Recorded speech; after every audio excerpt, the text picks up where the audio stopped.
Hello, good evening. শুনতে পাচ্ছ সবাই? হ্যাঁ স্যার, শোনা যাচ্ছে। ওকে।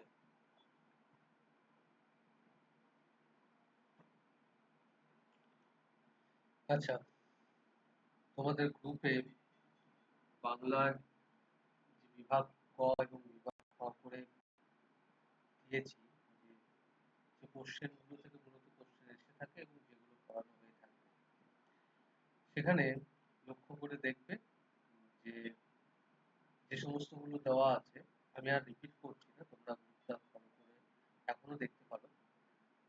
সেখানে একটা জায়গা রয়েছে সমাস, কারক, সন্ধি ইত্যাদির মতো জায়গার মধ্যে আরেকটা জায়গা থেকে প্রশ্ন আসে, সেটা হচ্ছে বাক্য। দেখো, বাক্য জিনিসটা কি? আমরা জন্মের পর থেকে 2-3 বছর পর মনের ভাব প্রকাশ করবার জন্য এই যে কথা বলি। স্যার, আজকে কি বাক্য পড়াবেন? হ্যাঁ। স্যার, সমস্ত শেষ হয়নি। সমাজ কতদূর হয়েছিল? হয়তো দ্বন্দ্ব, দ্বিগু আর হচ্ছে অব্যয় সমাসে 3টে করানো হয়েছিল, আর বাদ বাকি 3টে আজকে করাবে বলেছেন। আচ্ছা বেশ, ওটা আমি শেষে করাচ্ছি। আমি যখন বাক্যটা আমার খেয়াল ছিল না, আমি ওটা শেষে করেছি। বাক্যটা আচ্ছা, ছোট, ঠিক আছে। খুব বেশি বড় না। বাক্যটা জাস্ট একটু বুঝলেই পেরে যাবে। হ্যাঁ, তো যেটা বলছিলাম, এই যে আমরা যখন কথা বলতে শিখি এবং মনের ভাব প্রকাশ করবার জন্য পরপর পদ সাজিয়ে যে মনের ভাব প্রকাশ করি, সেগুলোকে বাক্য বলা হচ্ছে। এখন এই যে মনের ভাব প্রকাশ করতে গিয়ে আমরা ভুল পদ যদি সাজিয়ে ফেলি, তাহলে কিন্তু সেটা বাক্য হবে না। সেই জন্যে আমাদের বাক্য বিষয়টা ভালো করে বুঝতে হবে। যে আমরা একটা লাইন লিখলাম, যে আমি আজ স্কুলে যেতে পারবো না। এখানে আমি পরপর আমি আজ স্কুলে যেতে পারবো না, 6টা পদ, এক একটাকে পদ বলা হয়, এগুলো প্রত্যেকটা এক একটা পদ, এদের নির্দিষ্টভাবে আলাদা করেও অর্থ রয়েছে। এই যে পরপর পদ বসিয়ে আমি আমার একটা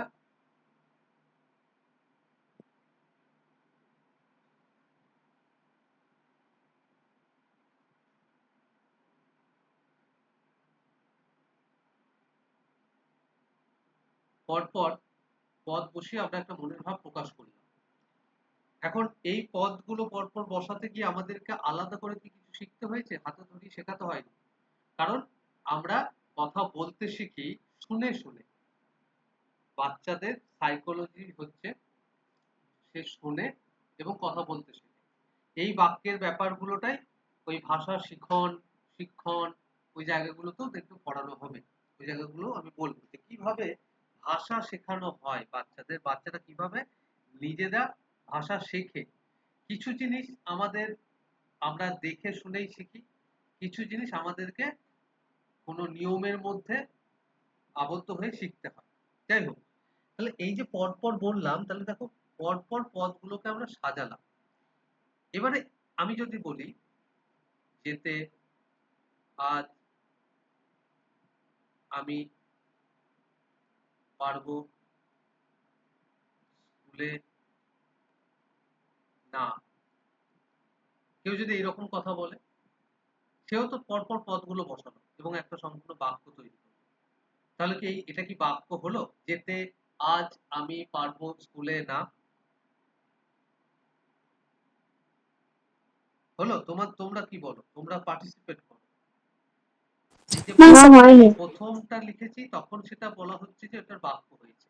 দ্বিতীয়টাও তো আমি এই পদগুলোকেই দিয়েছি পরপর সাজিয়ে। তাহলে কি পদগুলো শুধু পরপর সাজালেই যে বাক্য হয়ে যাবে তা নয়, যথাযথ জায়গাতে পদগুলোকে বসাতে হবে, তবেই একটা সম্পূর্ণ অর্থবহ বাক্য হবে। আর এই যে যথাযথভাবে পদগুলোকে সম্পূর্ণ মানে বসাতে হবে এবং একটা নির্দিষ্টভাবে অর্থ প্রকাশ করতে হবে, সেইগুলোকে বলা হচ্ছে যে পদের বৈশিষ্ট্য। বাক্যে ব্যবহৃত পদের তিনটে বৈশিষ্ট্য আছে, তিনটে বৈশিষ্ট্য অর্থাৎ তিন প্রকার। কি কি? এক হচ্ছে আসক্তি, দুই হচ্ছে যোগ্যতা, আর তিন হচ্ছে আকাঙ্ক্ষা। তাহলে এই যে তিনটে, এটা কি বাক্যের কি বোঝায়?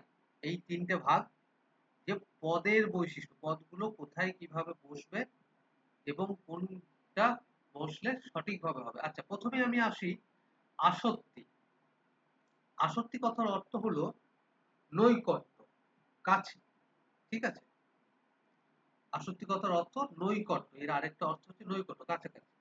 অর্থাৎ একটা বাক্যে যথাস্থানে যথাযথভাবে পদগুলো যখন বসানো হয় ঠিকঠাকভাবে, তখন সেটাকে আসক্তি বলে। অর্থাৎ এই যে বাক্যটা আমি লিখলাম, এইটা আসক্তি সম্পূরণ করেনি। আসক্তি পূরণ করেনি বলে এটা বাক্য হয়ে ওঠেনি। কিন্তু আগেরটা আসক্তি পূরণ করেছে। অর্থাৎ কোন পদটা কোন পদের পরে বসবে, অর্থাৎ কাছে বসবে, নৈকট্যে বসবে, সেইটা যদি ঠিক না হয় তাহলে বাক্যের আসক্তি সম্পূর্ণ হয় না। আর বাক্যের আসক্তি সম্পূর্ণ না হলে সেই বাক্যটা ভুল হবে। ঠিক আছে? এটা হলো আসক্তি। তাহলে এবারে আমরা আসবো যোগ্যতা। যোগ্যতা জিনিসটা কি? যোগ্যতা মাপকাঠি, মানে আমরা কোনো কিছু একটা বলার সময় ভাবি যে কি বলছি। যদি বলি গরু আকাশে ওড়ে,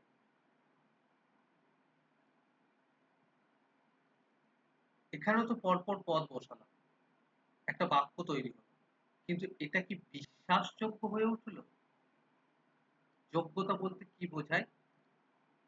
যোগ্যতা বলতে আমি যেটা বলছি সেটা যেন বাস্তবের বিশ্বাসযোগ্য হয়, যে বাক্যটা আমরা বলছি সেটা বাস্তবসম্মত যেন হয়। ঠিক আছে? বোঝাতে পারলাম? যোগ্যতা তোমরা এই সহজভাবেও মনে রাখবে যে বাস্তবসম্মত হবে সেই বাক্যটা। প্রতিটা পদ বাস্তবসম্মত হবে, প্রতিটা পদের একটা বিশ্বাসযোগ্য থাকবে। এখানে যদি আমি গরু কেটে দিয়ে পাখি বলি, তাহলে বাক্যটা যোগ্যতা সম্পূর্ণ হলো বাক্য। ঠিক আছে? বুঝতে পারলে? তাহলে আসক্তি জিনিসটা কি, যোগ্যতা জিনিসটা কি, বোঝা গেল? হ্যাঁ কি না বলো? যদি বলি রাহুল রাস্তায়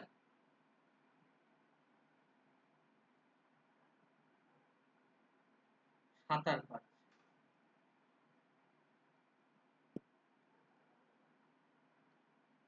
এইটার মধ্যে তো প্রশ্ন আসে এই বাক্যটির মধ্যে কি ভুল রয়েছে, দিয়ে এই তিনটে অপশন দিয়ে দিল এবং আরো একটা অপশন দিয়ে দিল। তাহলে কি হবে?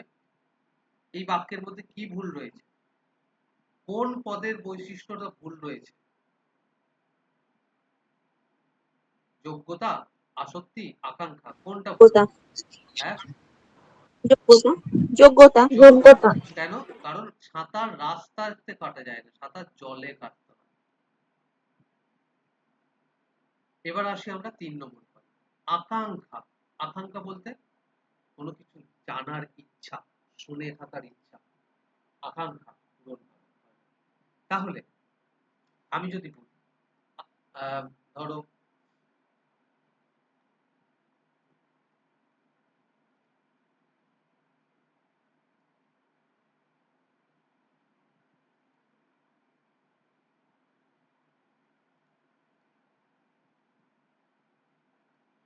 তুমি আজ সকালে আসতে আসতে, আমি থেমে গেলাম, আমি যাকে বলছি আর বললাম না। তার ফলে শ্রোতা, আমি যাকে বলছি, তার মনের মধ্যে খিদেটা পূরণ হলো না। কি তুমি আজ আজ সকালে আসতে আসতে, তারপর কি? তারপর কি ঘটলো, কেন ঘটলো, কি হলো, তারপর এই যে জানার একটা উদ্গ্রীব হয় আমাদের মনে, বারবার বলে তারপর কি হলো, আকাঙ্ক্ষা। তাহলে একটা বাক্য সম্পূর্ণ না হলে সে বাক্যে একটা আকাঙ্ক্ষা পূরণ হয় না। তাই বাক্যকে হতে হবে আকাঙ্ক্ষা পূরণ। অর্থাৎ তুমি আজ সকালে আস্তে আস্তে জলের বোতলটা নিয়ে আসবে, জলের বোতল নিয়ে আসবে। তোমরা এই আকাঙ্ক্ষাকে আরো একটা সহজ ভাবে মনে রাখতে পারো, সেটা হলো অসমাপিকা ক্রিয়া। সমাপিকা ক্রিয়া এবং অসমাপিকা ক্রিয়া। অসমাপিকা ক্রিয়া কি, যে যে বাক্যে ক্রিয়া সম্পূর্ণ হয় না, আস্তে আস্তে বলে থাকে, এটাকে অসমাপিকা ক্রিয়াও বলা হয়ে থাকে। ঠিক আছে, এটা হলো বাক্যের পদের বৈশিষ্ট্য। মূলত প্রশ্ন এখান থেকে এসে থাকে, খুব রেয়ার থাকে, তবে না আসারও যে হয়নি তা নয়, এসেছে। কারণ আমাদের একটা বাক্য পড়তে গেলে তার ডিটেলসটা পড়তে হবে। তাহলে আসক্তি, যোগ্যতা,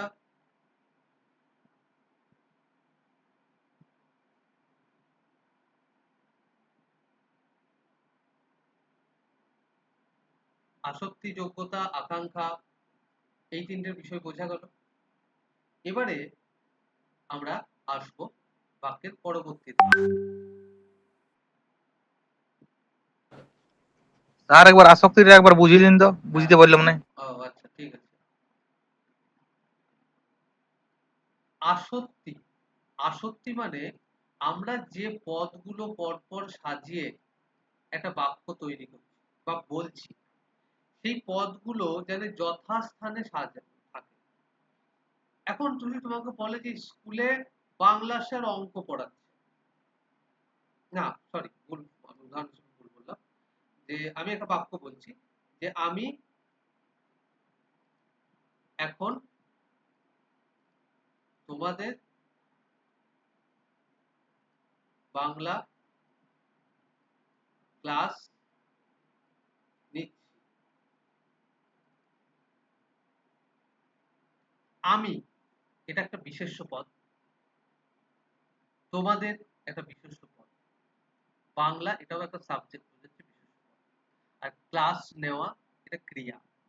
সবসময় কি হয় বাংলাতে, মানে এটা ইংরেজি হলে আসক্তিটা উল্টে যেত। বাংলায় যে বাক্যের গঠন, সেটা কি গঠন, সেটা হলো বিশেষ্যের পর ক্রিয়াপদ, অর্থাৎ ক্রিয়াটা শেষে হয়। ঠিক আছে, আমি খেলা করছি, খেলা করছি আমি, সচরাচর এটা ভুল বাক্য, মানে বাংলাতে এটা প্রয়োগ হয় না। মানে সেটা তাড়াতাড়ি বলতে গিয়ে বা কিছু একটা মানে বোঝাতে গিয়ে সেটা বলছি খেলছি এখন আমি, এরকম বলে থাকি। কিন্তু আসলে বৈজ্ঞানিক মানে ব্যাকরণের সূত্র অনুসারে বিশেষ্য নামপদের পর ক্রিয়াপদ, অর্থাৎ একটা নামপদ ক্রিয়াপদ সম্পূর্ণ করে। তো এবারে আসক্তি কি করে, আসক্তি হলে এই যে আমি দেখো পরপর এই পদগুলোকে যথাস্থানে বসিয়েছি বলেই এটা সম্পূর্ণ একটা বাক্য এবং বাক্যের আসক্তিটা পূরণ করেছে। কিন্তু তুমি যদি এটা বলো নিচ্ছি বাংলা তোমাদের ক্লাস, আমি এখন নিচ্ছি বাংলা তোমাদের ক্লাস আমি এখন, এটা কি ঠিকঠাক বাক্য শোনাচ্ছে না, এর কোনো অর্থ সম্পূর্ণ মানে প্রকাশ, ঠিকঠাক অর্থ সম্পূর্ণ প্রকাশ পাচ্ছে না, এই বাক্যের পদগুলো যথাস্থানে বসেছে। আসক্তি হলো বাক্যের পদগুলো যথাস্থানে বসতে হবে, তবেই বাক্যের আসক্তিটা সম্পূর্ণ বা পূরণ হবে। এবার বুঝতে পেরেছো? হ্যাঁ স্যার, ঠিক আছে। দেয়ালে লিখিবেন না, এই একটা জিনিস খুব দেখবে যে কমন, দেয়ালে অনেক সময় আবার, এছাড়াও মানে আরো একটা বলে রাখি আসক্তির ব্যাপারটা, কমা, দাঁড়ি, কোথায় কি দিতে হয় এইগুলো যদি সঠিকভাবে না পড়ে তাহলেও সেটা আসক্তি পূরণ হবে না। দেওয়ালে লিখিবেন, লিখিবেন না, লিখিলে জরিমানা হবে, জরিমানা করা হবে। ছোটবেলায় দুষ্টুমি করে দেয়ালে লিখিবেন না, এইখানে কমা হয়েছে, লিখিলে জরিমানা করা হবে। কমাটা যদি দেয়ালে লিখিবেন, না লিখিলে জরিমানা করা হবে, অর্থটাই পাল্টে যাচ্ছে।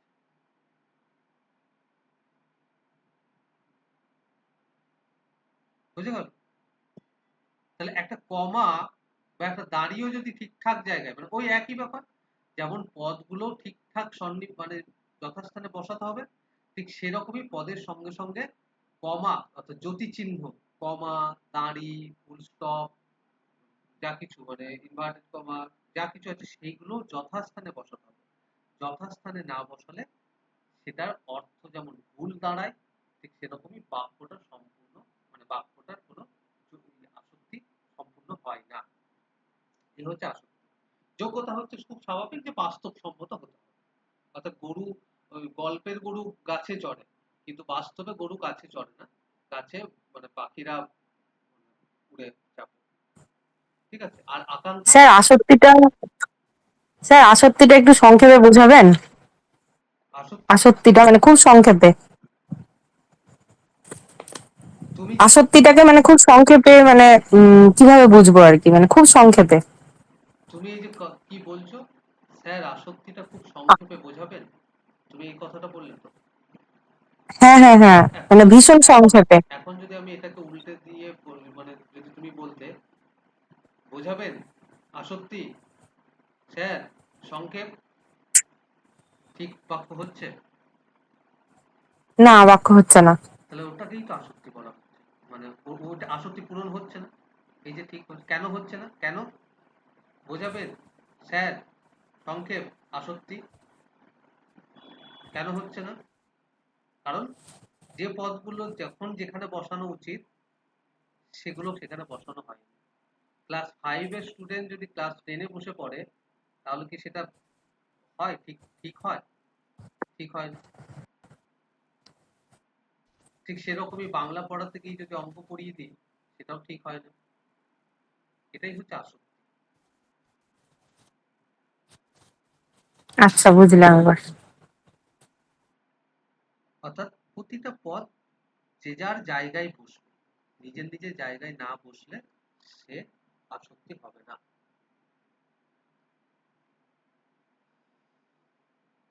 প্রতিটা বাক্যের এক একটা গোটা বাক্যের কি থাকে, এক একটা গোটা বাক্যের দুটো অংশ থাকে, দুটো প্রধান অংশ। অর্থাৎ আমি যদি লিখি যে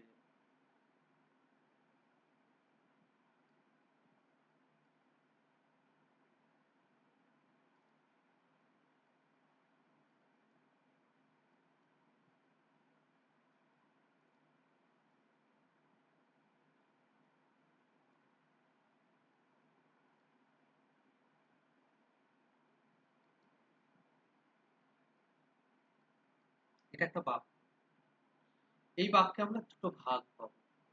এখন আষাঢ় মাস, সারাদিন বৃষ্টি পড়ে। এই যে দুটো ভাগে ভাগ করলাম, প্রতিটি বাক্যের এই দুটো প্রধান ভাগ থাকে। একটিকে বলা হয় উদ্দেশ্য, আরেকটিকে বলা হয় বিধেয়। বিধেয় বাক্যের কর্তৃকারক মূলত উদ্দেশ্য হয়। এখানে আষাঢ়টা কর্তৃক হিসেবে প্রাধান্য দিচ্ছে। বাক্যের কর্তৃকারক, আমি যদি এখানে আরেকটা উদাহরণ দিচ্ছি যে আহ,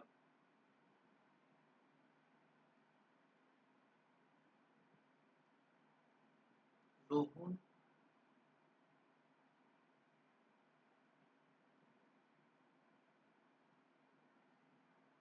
পড়া করছে। বাক্যের কর্তাকে রোহন, রোহনটা হচ্ছে উদ্দেশ্য, আর উদ্দেশ্য সম্পর্কে যা বলা হচ্ছে সেটাই হচ্ছে বিধান। এখানে বৃষ্টি পড়ে, এখানে আষাঢ় মাস বলতেই আমরা বুঝি আষাঢ় মাস মানে বর্ষার মাস, সারাদিন বৃষ্টি পড়ে। তাহলে উদ্দেশ্য সম্পর্কে যখন সেটা বলা হবে সেটাকে বলা হয় বিধেয়। বুঝে গেল?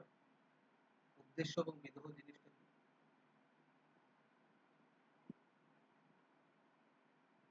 বুঝতে পারলে?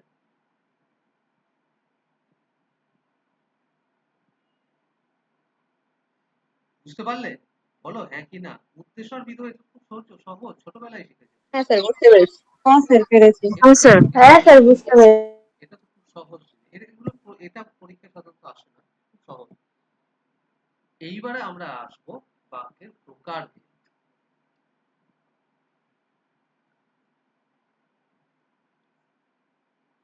বাক্যের প্রকারভেদ দুভাগে ভাগ করা হয়। এক হচ্ছে গঠন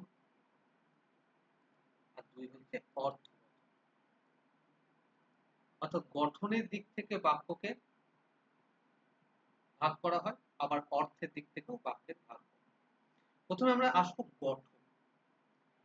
গঠনের দিক থেকে বাক্যকে তিন ভাগে ভাগ করা হয়। এক হচ্ছে সরল, দুই হচ্ছে জটিল, তিন হচ্ছে যৌগিক।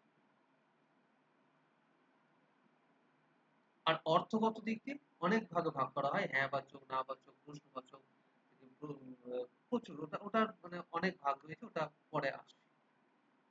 মূলত বাক্য পরিবর্তনের যে ব্যাপারটা থাকে, বাক্য থেকে প্রশ্ন বিভিন্ন রকম আসতে পারে। সরল বাক্য চেনার উপায়, জটিল বাক্য চেনার উপায়, যৌগিক বাক্য চেনার উপায়, এই তিনটে যদি তোমরা চিনে নিতে পারো, তাহলে এদেরকে রূপান্তর করতে তোমাদের আর কোনো অসুবিধা হবে না। অর্থাৎ সরল থেকে জটিল, জটিল থেকে সরল, আবার সরল থেকে যৌগিক, যৌগিক থেকে সরল, সরল মানে জটিল থেকে যৌগিক, ইত্যাদি ইত্যাদি। ঠিক আছে? প্রথমেই আসবো আমরা সরল বাক্য। শব্দের সংজ্ঞার মধ্যে দিয়ে আসলে বুঝিয়ে দেওয়া হচ্ছে এটা একেবারেই সরল। কোনো এর মধ্যে কোনো ধ্যানাইপনা নেই। সরল বাক্য।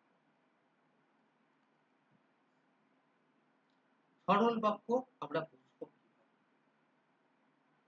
সবসময় খেয়াল রাখবো একটা বাক্যের মধ্যে একটা কর্তা কিন্তু থাকবে। বাক্যের মধ্যে কর্তা থাকবেই এবং একটা সমাপিকা ক্রিয়া থাকবেই। সমাপিকা ক্রিয়া থাকবে। ঠিক আছে? কি বললাম? সরল বাক্যে একটি কর্তা থাকে এবং একটা সমাপিকা ক্রিয়া থাকবে। অর্থাৎ ওই যে একটু আগে উদ্দেশ্য এবং বিধেয় বললাম, সরল বাক্য মধ্যে ওই উদ্দেশ্য, একটিমাত্র উদ্দেশ্য এবং একটিমাত্র বিধেয় থাকবে, এর অন্যথা হবে না। ঠিক আছে? এবারে যদি আরেকটু গভীরে সরল বাক্যটা বুঝি, তাহলে কি আমরা এই সরল বাক্যের মধ্যেও তোমার অসমাপিকা ক্রিয়া দিয়েও সরল বাক্য তৈরি। অর্থাৎ তুমি অধম বলে আমি উত্তম হব না কেন? এখানে কর্তা কতগুলো রয়েছে? দুটো। একটা কর্তা অবশ্যই থাকবে, একের বেশি থাকতে পারে, কিন্তু একটা থাকতেই হবে। তাহলে তুমি, আমি। কিন্তু এখানে দেখো একটা বাক্যের মধ্যেই হয়নি, এখানে কিন্তু দুটো বাক্য রয়েছে। তুমি অধম বলে আমি উত্তম হব না। এবারে সরল বাক্য সাধারণত অনেকে ঘাবড়ে যায় যে পড়ানো হয়ে থাকে কিভাবে সরল বাক্যতে একটা নিঃশ্বাসই পড়ে ফেলে দাও, ওগুলো ভুল ভাবে পড়ানো হয়ে থাকে। সরল বাক্যে কিন্তু অসমাপিকা ক্রিয়া দিয়েও সরল বাক্য। এই যে তুমি অধম বলে আমি উত্তম হব না, এটা হচ্ছে সরল বাক্য। এইবার আমি আরো উদাহরণ দিচ্ছি। এরপর মানে মানে সরল বাক্যে আমি পড়া করছি,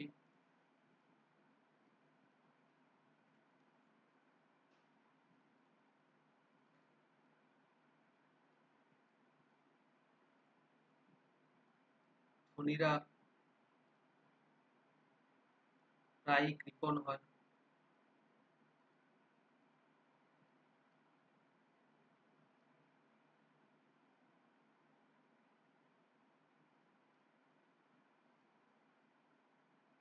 পাস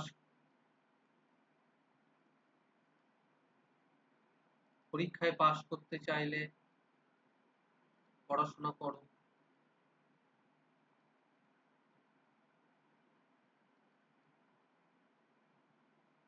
ঠিক আছে, এবার এই যে এই লাইনটা দিলাম, এই লাইনটাতে কি মিসিং আছে?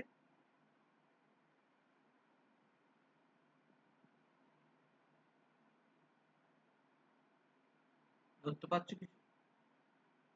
সে আসলে মিসিং নেই, কিন্তু সে উচ্চ আছে। কে বলো? কর্তা। কর্তা। হ্যাঁ, কর্তা কিন্তু মিসিং নেই, কর্তা কিন্তু উচ্চ আছে। উচ্চ আর মিসিং দুটো জিনিস কিন্তু আলাদা, অর্থটা কিন্তু আলাদা। উচ্চ মানে কি? উচ্চ মানে তাকে মেনশন না করা, থাকবে। কিন্তু সে হ্যাঁ, মেনশন না করে। তাকে কিন্তু সে উপস্থিত আছে। ওই মিস্টার ইন্ডিয়ার অনিল কাপুরের মতো তাকে দেখা যাচ্ছে না, কিন্তু সে প্রেজেন্ট আছে।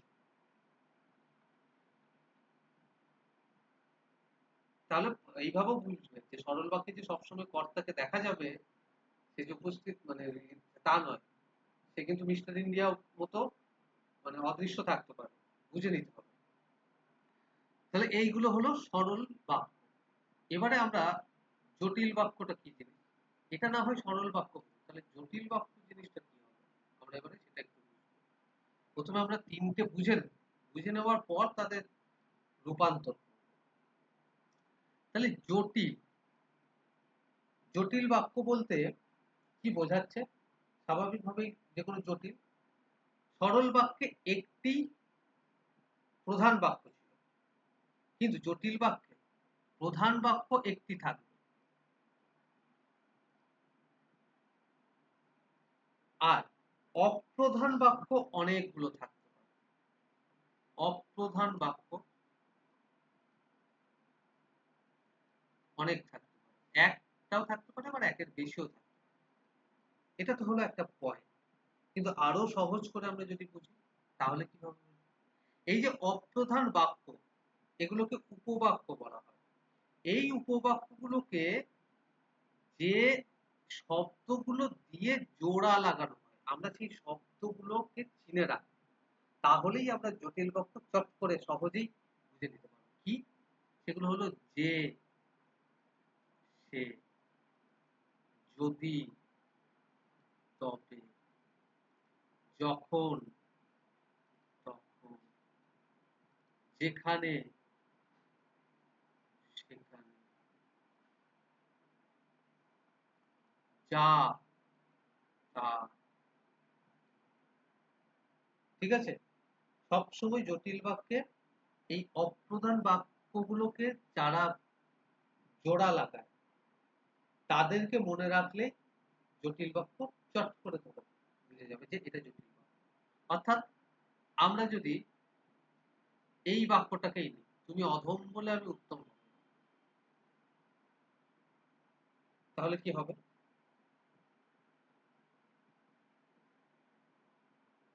যদি তুমি অধম হও তবে আমি উত্তম হব না কেন?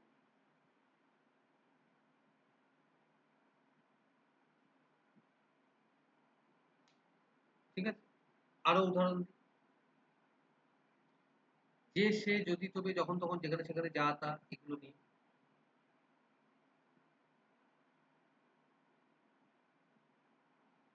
যারা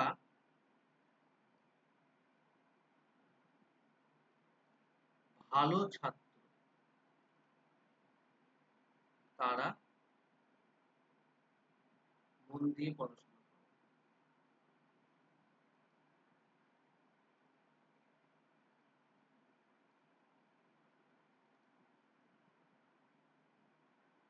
যেখানে বাঘের ভয় সেখানে সন্ধ্যা হয়।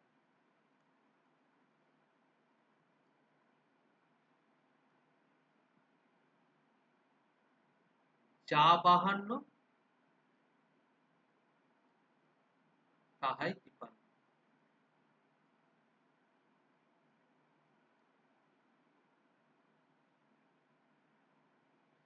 যে মিথ্যা কথা বলে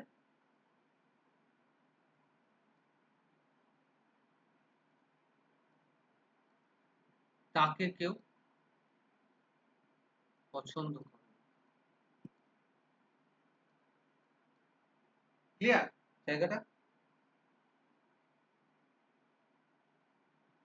কি ক্লিয়ার?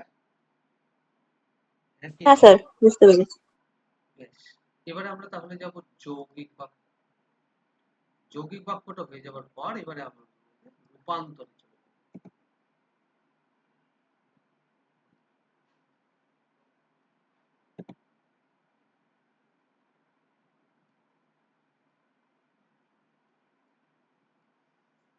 তাহলে প্রশ্নটা এইভাবেও আসতে পারে, সরাসরি না আসে, যে কোন বাক্যে অনেকগুলো অপ্রধান খণ্ড বাক্য? উত্তর কি হবে? কি হবে? জটিল বাক্য। জটিল বাক্য। জটিল। আচ্ছা, যৌগিক বাক্য কি? যৌগিক বাক্য, যৌগিক বাক্য কোনো অপ্রধান ওই খণ্ড বাক্য থাকে না। এগুলো মানে যৌগিক বাক্যটা তৈরি হয় একাধিক সরল বাক্য, ছোট ছোট ছোট ছোট সরল বাক্য বা ছোট ছোট ছোট ছোট জটিল বাক্য, সেগুলোকে যৌগিক বাক্য বলে।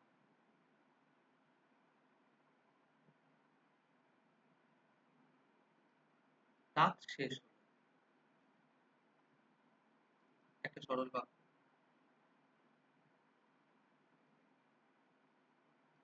বৃষ্টি শুরু, এটাও একটা সরল বাক্য, তাই তো? রাত শেষ হলো, বৃষ্টি শুরু, এই দুটোকে মিক্স করে দেয় যৌগিক বাক্য। কিভাবে মিক্স করে, কিভাবে বুঝবো? আমি এবং হবে, এবং হবে, এবং বৃষ্টি শুরু হলো। হ্যাঁ আমি বলছি, এবং হবে। হ্যাঁ আমি বলছি যে জটিল বাক্যে যে সাপেক্ষ বাচকের কথাগুলো বললাম, যে সে যা তা যাহা তাহা যেখানে যেখানে যখন তখন যদ্দি তবে ইত্যাদি ইত্যাদি, সেরকমই যৌগিক বাক্যতেও কিছু অব্যয় পদের ব্যবহার হয়ে থাকে। সেগুলো কি? ও, আর, এবং, অথচ, কিন্তু, এগুলো এগুলো কিন্তু যৌগিক বাক্যে ব্যবহার হয়। তাহলে আমি যদি এই দুটোকে জোড়া লাগাই, তাহলে কি হবে? রাত শেষ হলো এবং বৃষ্টি শুরু।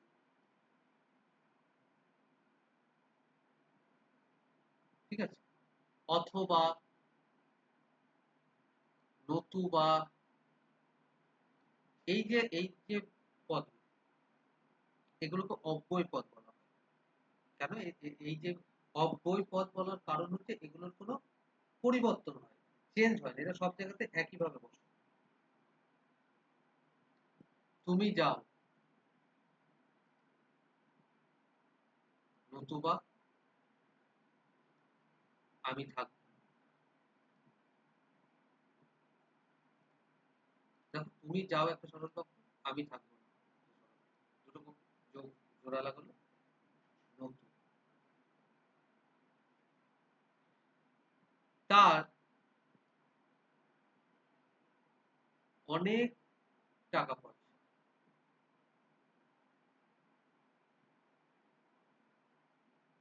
এটা একটা বাক্য। সে সুখী নয়, এটা একটা বাক্য। এই দুটোকে যৌগিক বাক্য পরিণত করতে হবে। কিভাবে? কোন অব্যয় পদ বসবে? তার কিন্তু অনেক টাকা পয়সা, কিন্তু সে সুখী। আশা করছি যৌগিক, সরল, যৌগিক, জটিল বুঝে গেছো নাকি না? এবার আমি কয়েকটা প্র্যাকটিস করতে দেবো, সেগুলো করবে। স্যার সরল বাক্যে যে সমাপিকা ক্রিয়ার কথা বললেন সেটা একটু বুঝিয়ে দিন, সমাপিকা ক্রিয়াটা কি জিনিস? সমাপিকা ক্রিয়া হলো যে সেই সমস্ত ক্রিয়াপদ যা যে পদগুলো দিয়ে অর্থ মানে কাজের অর্থ সম্পন্ন করা। আমি ঘুমাচ্ছি, দেখো ঘুমাচ্ছি এটা একটা ক্রিয়াপদ, ঠিক আছে। আমি খাচ্ছি, দেখো এই শব্দগুলোর মধ্যে দিয়ে একটা সম্পূর্ণ অর্থ প্রকাশ পাচ্ছে। আর এর থেকে উল্টোটা হলে অসমাপিকা ক্রিয়া, অর্থাৎ যে ক্রিয়াপদগুলো দিয়ে অর্থ সম্পূর্ণ হয় না। যেতে, বলতে, খেতে, এগুলো দিয়ে কোনো অর্থ প্রকাশ পাচ্ছে না। এটাই হচ্ছে সমাপিকা ক্রিয়াপদ আর হচ্ছে অসমাপিকা। ঠিক আছে, সাধারণত আমরা অসমাপিকা ক্রিয়াপদ দিয়ে অনেক বড় মানে ছোট ছোট বাক্যকে জুড়ে দিই। আমি সকালে যেতে যেতে বাসে চাপলাম, এটা একটা হলো। আমি যদি এইটাকে আরো বাড়াতে যাই, আমি সকালে যেতে যেতে বাসে চাপতেই, তাকে দেখেই, কথা বলতেই সে উঠে এসে আমার কাছে বসে পড়ে আমার দিকে তাকিয়ে, দেখো আমি যতটা বাড়ি যেতে পারবো না, সমস্ত কিছু দিয়ে যে তাকিয়ে, যেতে, বসে, উঠতে, এগুলো সবই অসমাপিকা ক্রিয়া। অসমাপিকা ক্রিয়াপদ দিয়ে আসলে বাক্যকে বাড়ানো হয়, লেন্থ করা হয়। আর সমাপিকা ক্রিয়া দিয়ে ছোট ছোট বাক্য তৈরি হয়। সেই জন্য সরল বাক্যে সমাপিকা ক্রিয়ার প্রাধান্য বেশি, সেখানে অসমাপিকা ক্রিয়া খুব একটা থাকে না। চলো এবারে আমি প্র্যাকটিস, আমি বাক্য লিখবো, বাক্যের পেছনে যে ব্র্যাকেট দিয়ে যেটা লিখবো তোমরা সেই বাক্যটাকে সেই ব্র্যাকেটে থাকা নামটিকে পরিণত করবে। অর্থাৎ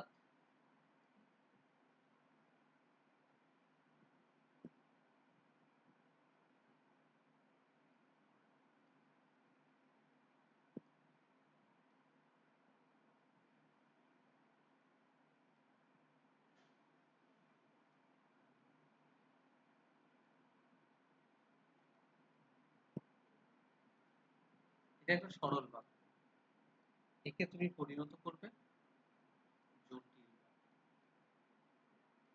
এইভাবে আমি আর বলবো না, এইভাবে আমি একটা জিনিস বুঝিয়ে দিলাম, এবারে পরপর দিয়ে যাচ্ছি।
করো।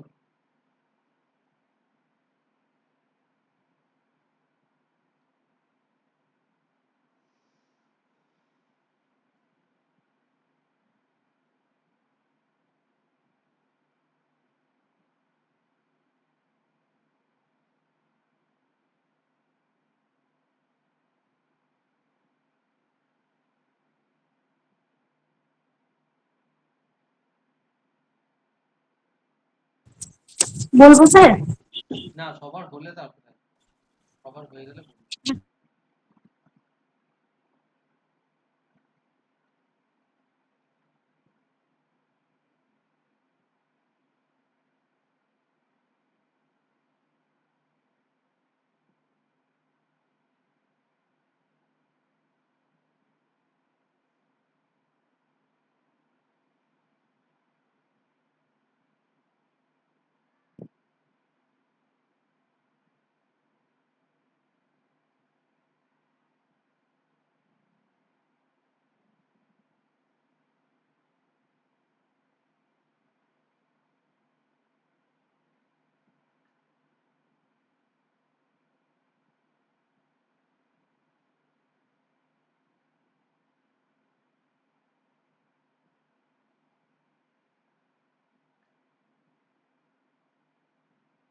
হয়েছে সবার?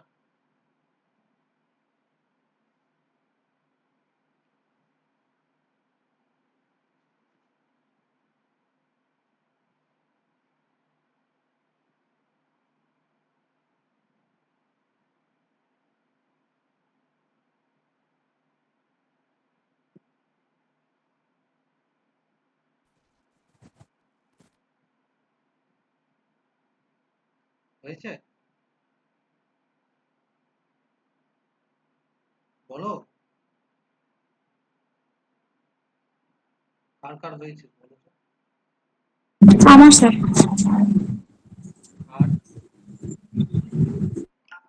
আর হয়ে গেছে। হয়ে গেছে। কারোর হতে বাকি আছে?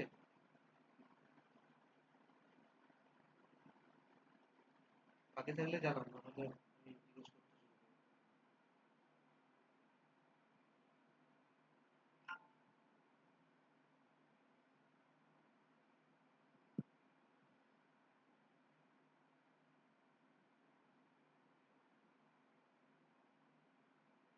ঠিক আছে, বলো প্রথমটা কি করেছো একজন একজন।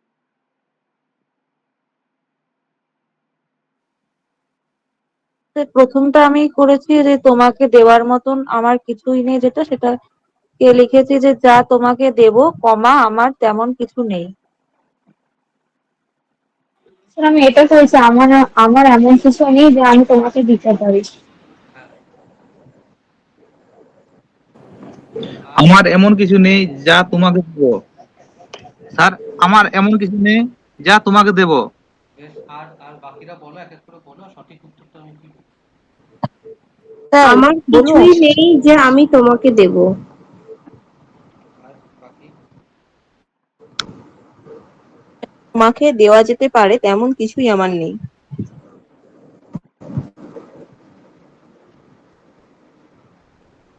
এটার সঠিক উত্তর হবে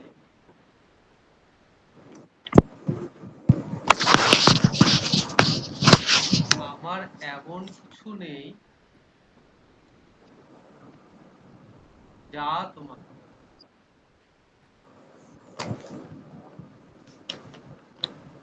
যারা এটা করেছো তারা ঠিক করেছো, যারা এটা করোনি তারা একটু ভুল করে ফেলেছো।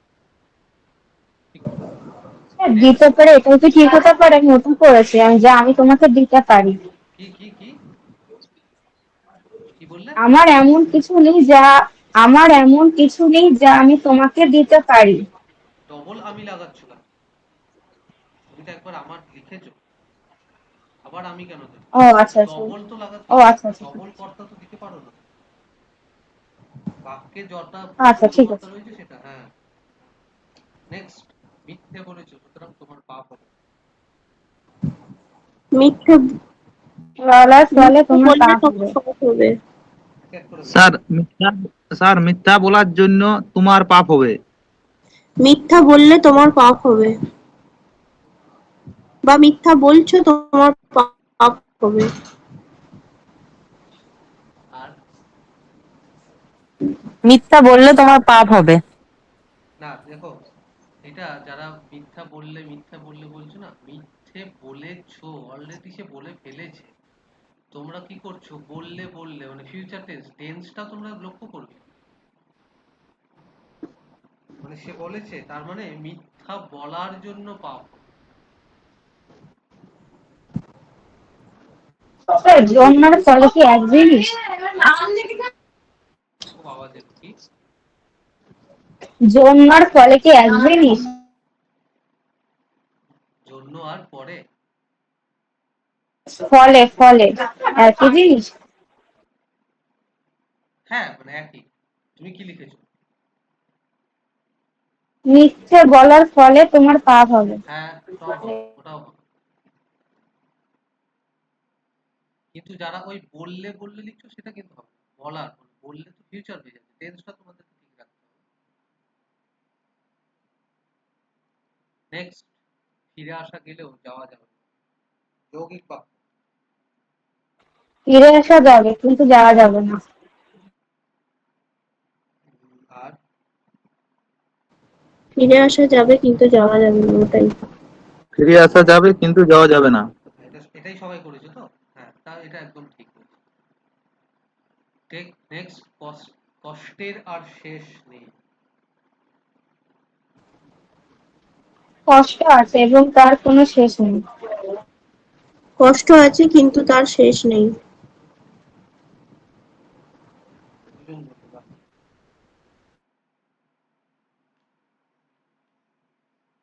বাকি কেউ করোনি?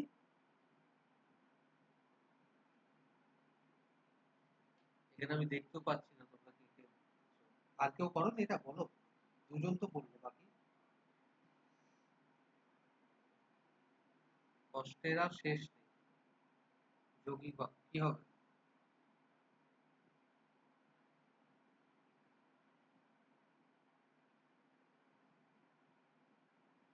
কষ্ট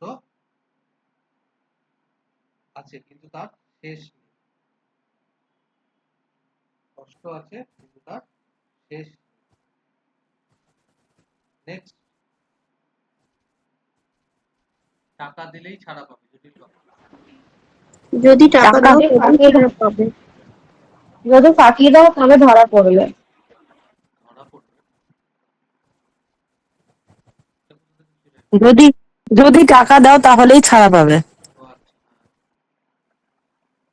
যদি টাকা দাও তাহলে বা তবে ছাড়া পাবে। তারপর সরল বাক্য, যদিও তিনি বিদ্বান তবু অহংকার নেই। তিনি বিদ্বান হলেও তার কোনো অহংকার নেই।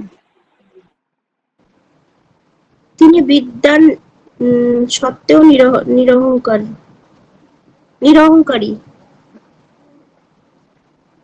তিনি বিদ্বান সত্ত্বেও অহংকার নেই, তার অহংকার নেই।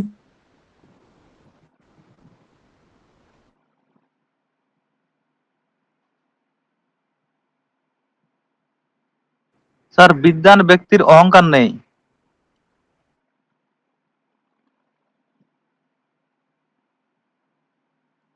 এটা হবে, বিদ্বান হলেও তার অহংকার নেই। সাধারণত বিদ্যান বা হলে তার অহংকার থেকে যায়। বিদ্বান হলেও তার অহংকার নেই। স্যার নিরহংকারীটা বললে ওটা নিরহংকারটা বললে তোমার নেতিবাচক হয়ে যাবে, ওটা বাক্যের তোমার অর্থগত পরিবর্তন হয়ে যাচ্ছে, গঠনগত না। ওই যে বলেছি বাক্যের দুটো ভাগ, ঠিক আছে? ওগুলো কিন্তু অর্থগত দিক দিয়ে। ঠিক।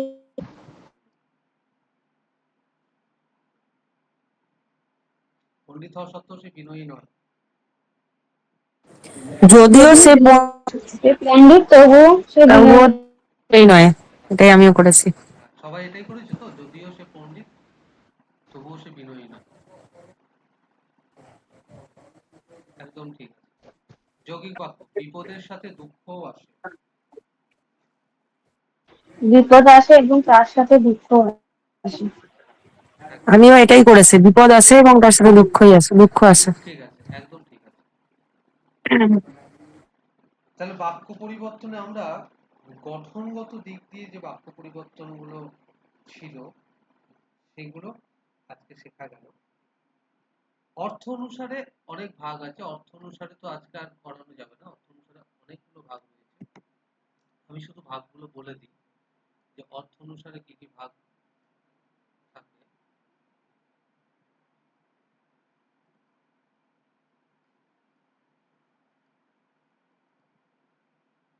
নির্দেশক, এখানেই তোমার হ্যাঁবাচক নাবাচক।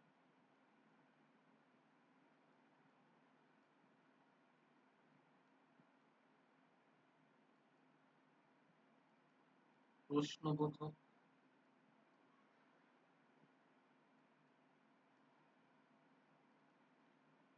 প্রার্থনা সূচক,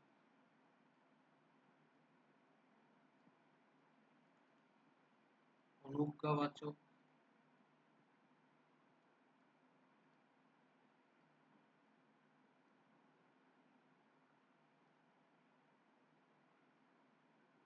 বিস্ময় বিস্ময়বোধক, সন্দেহবাচক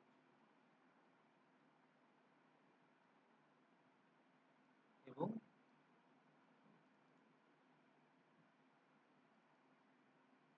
কার্যকারণাত্মক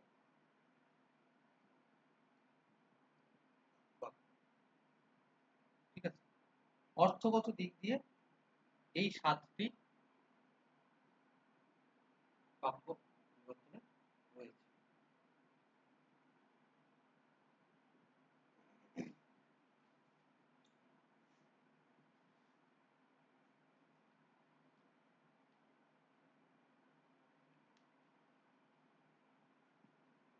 বেশ, আমি আর কিছু টাস্ক দিচ্ছি, সেটা আপনি করো। সেটা হলো, আগের দিন আমরা সমাসের 3টে ভাগ করেছিলাম। কি কি? দ্বন্দ্ব, দীর্ঘ, আরেকটা কি করেছিলাম?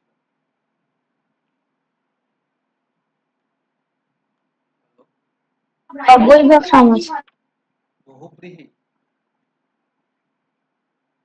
অব্যয়ভাব। অব্যয়ী।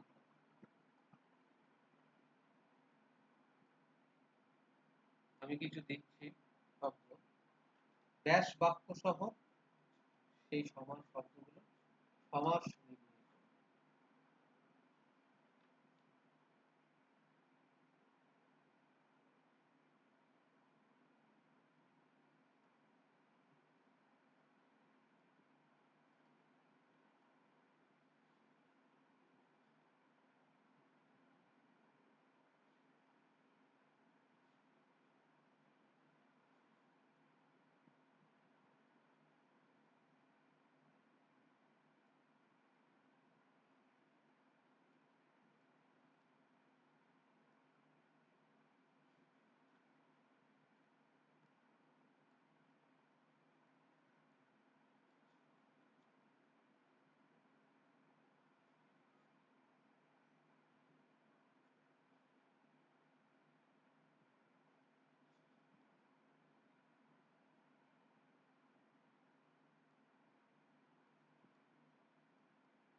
হয়েছে?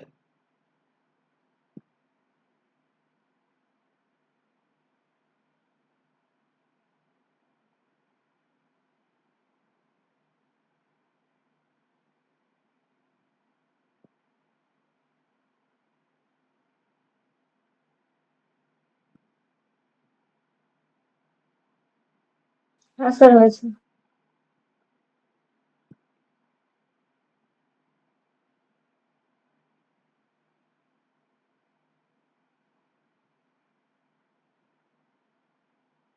বাকি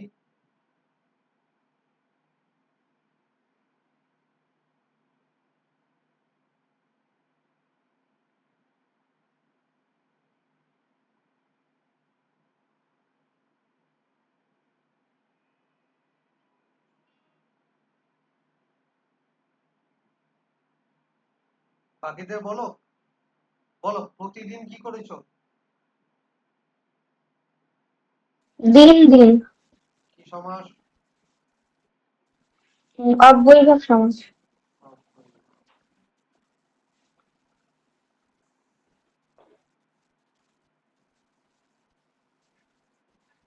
দেব দ্বিজ, দেব ও দ্বিজ দ্বন্দ্ব সমাস। বাকিরা বলো তেপান্তর, তিন প্রান্তরের সমাহার দ্বিগু সমাস।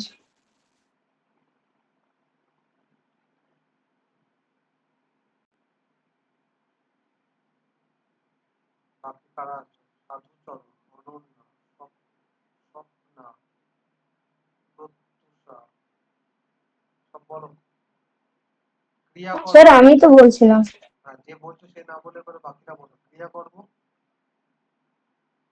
ক্রিয়া ও কর্ম, কি? কি সমাস? এটা স্যার দ্বন্দ্ব সমাস। দ্বন্দ্ব সমাস। উপগ্রহ, এটা স্যার ক্ষুদ্র গ্রহ। ক্ষুদ্র গ্রহ, প্রহ উপ হ্যাঁ ক্ষুদ্র গ্রহ। অপরিভাব, প্রশাখা, ক্ষুদ্র ক্ষুদ্র শাখা। ক্ষুদ্র শাখা। অহর্নিশ,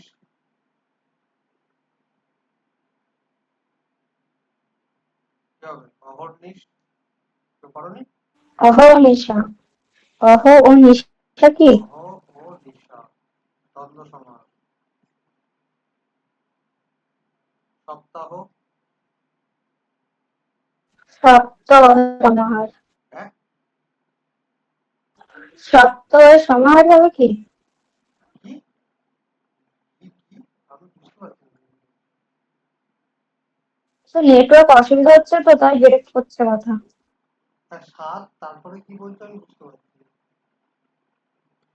সাত অরের সমাহার। হ্যাঁ সাত মানে সমান।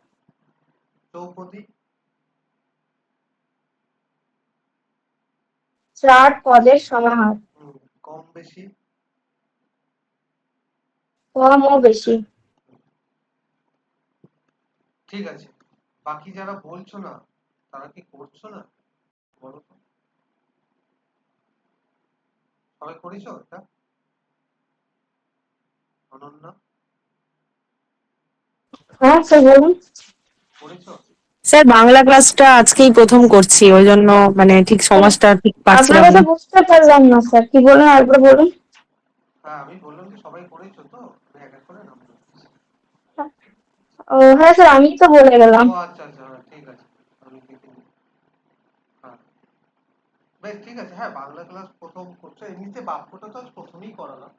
বাক্যটা এর আগেও পড়াই, সমাজটা পড়ানো হয়ে গেছে। সমাজটা তোমাদের একটা দিন এক্সট্রা ক্লাস করি ওই দিনকে বুঝিয়ে দেবো, তাহলে তোমরা একই জায়গায় থাকবে। ঠিক আছে আজকে তাহলে এই অবধি থাকুক, নেক্সট ক্লাস বাকিগুলো হবে।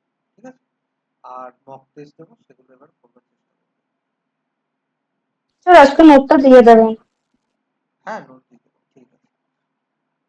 চলো, গুড নাইট।